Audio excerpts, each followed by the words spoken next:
नमस्कार, मैं हूं नबीला काजी और आप देख रहे हैं बीसीएन टाइम्स। आइए देखते हैं छत्तीसगढ़ के साथ देश की 10 बड़ी खबरें फटाफट अंदाज में। पाकिस्तान ने देर रात जम्मू, पठानकोट और जैसलमेर समेत कई शहरों पर हमला करने की कोशिश की। हालांकि भारत की S-400 वायु रक्षा प्रणाली ने पाकिस्तान की 8 मिसाइलों को मार गिराया है। इतना ही नहीं, भारत की ओर से भी जवाबी हमला किया गया है। पाकिस्तान पर हमले के लिए राजस्थान से फाइटर प्लेन उड़े हैं। भारत ने पाकिस्तान के खिलाफ 3 मिसाइलें दागी है। भारत ने AWACS को भी मार गिराया है। पाकिस्तान के पंजाब प्रांत में AWACS को तबाह किया गया है। ऑपरेशन सिंदूर से बौखलाए पाकिस्तान ने जम्मू, पंजाब और राजस्थान के कई इलाकों में ड्रोन अटैक किया है। भारत पाकिस्तान युद्ध के बीच पाकिस्तान का F-16 फाइटर जेट मार गिरा है। F-16 फाइटर जेट को दुनिया के सबसे भरोसेमंद और लोकप्रिय लड़ाकू विमानों में गिना जाता है। इसकी खासियत ये है कि ये हल्का, सस्ता और तकनीकी रूप से काफी एडवांस है।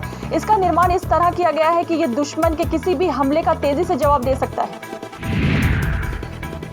बलौदाबाजार पुलिस ने एक बड़े अंतर्राज्यीय ऑनलाइन क्रिकेट सट्टा गिरोह का भंडाफोड़ किया है। पुलिस अधीक्षक भावना गुप्ता के निर्देश में की गई कार्रवाई में 15 आरोपियों को गिरफ्तार किया गया है। थाना भाटापारा शहर और साइबर सेल की टीम ने गोवा के बोगमालो में छापेमारी की। आरोपी खेलो यारो RBC 139 और विन बस 7F के जरिए IPL मैचों पर सट्टा लगवा रहे थे।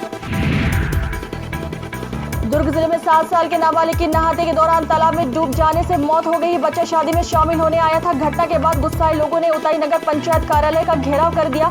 पुलिस के मुताबिक देवेश साहू के घर में शादी हो रही थी। 8 मई को हल्दी का कार्यक्रम था। घर में आए मेहमान सुबह नहाने के लिए शीतला तालाब चले गए, जहां नहाने के दौरान मानस 7 वर्ष गहरे पानी में चला जाने से डूब गया। रायपुर में एक युवती लुजीना खान के इंस्टाग्राम पर विवादित पोस्ट से बवाल हो गया। भारतीय सेना के ऑपरेशन सिंदूर को लेकर उसने पोस्ट किया। पाकिस्तान स्थित आतंकवादी ठिकानों पर हमले को लेकर लिखा, वाहवाही के लिए मासूम बच्चों का कत्ल किया गया, उन्हें वहां हीरो नहीं मानती। ये पोस्ट वायरल होने के बाद बजरंग दल समेत अन्य हिंदू संगठन ने कड़ी आपत्ति जताई है। मुख्यमंत्री विष्णुदेव साय ने कहा कि छत्तीसगढ़ के सभी 11,000 से अधिक पंचायतों में 1 साल के भीतर बैंकिंग सुविधा उपलब्ध कराई जाएगी। उन्होंने कहा कि छत्तीसगढ़ सरकार नए रिफॉर्म लाकर भ्रष्टाचार के रास्ते बंद कर रही है। भ्रष्टाचार को रोकने भूमि रजिस्ट्री के क्षेत्र में क्रांतिकारी बदलाव किए गए हैं। वे आज सुशासन तिहार के अंतर्गत सूरजपुर जिले के ग्राम पटना में आयोजित समाधान शिविर को संबोधित कर रहे थे। छत्तीसगढ़ के स्वास्थ्य मंत्री श्याम बिहारी जायसवाल गुरुवार को औचक निरीक्षण के दौरान एक शराब की दुकान पर पहुंच गए। शराब की दुकान में मंत्री को देखकर हर कोई हैरान हो गया। हालांकि स्वास्थ्य मंत्री ने कहा कि राज्य सरकार की जिम्मेदारी है कि वह राजस्व की हानि नहीं होने दे। स्वास्थ्य मंत्री श्याम बिहारी जायसवाल गुरुवार को गोरेला पेंड्रा मरवाही जिले के दौरे पर पहुंचे थे। इस दौरान वह अचानक एक शराब की दुकान पर निरीक्षण करने पहुंच गए।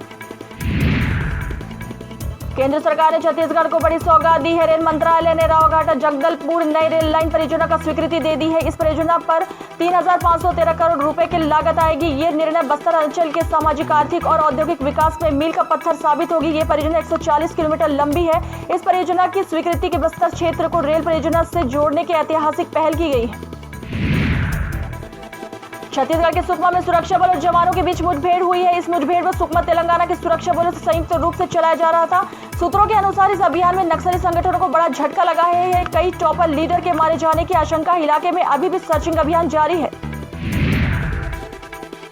छत्तीसगढ़ में अब 10वीं और 12वीं के टॉपर्स को हेलीकॉप्टर राइड नहीं मिलेगी। पिछले भूपेश सरकार ने ये योजना शुरू की थी। साय सरकार अब प्रोत्साहन राशि देगी, लेकिन हेलीकॉप्टर राइड की जगह कोई और विकल्प देख रही है। साल 2024 के टॉपर्स भी इनाम के इंतजार कर रहे हैं। छत्तीसगढ़ के सूरजपुर में चोर कार से 15,000 का बकरा चुराने आए थे, लेकिन 9 लाख की अपनी लग्जरी अर्टिगा कार जलवा दी। दरअसल बकरा चुराने भाग रहे युवक को मोहनपुर में ग्रामीणों ने रोक लिया। तब युवक कार छोड़कर भाग निकले, जिसके बाद गुस्साए ग्रामीणों ने लग्जरी कार में तोड़फोड़ कर आग लगा दी। मामला दरिमा थाना क्षेत्र का है। फटाफट खबरों में फिलहाल इतना ही। जल्द हाजिर होते हैं नई खबरों के साथ। नमस्कार।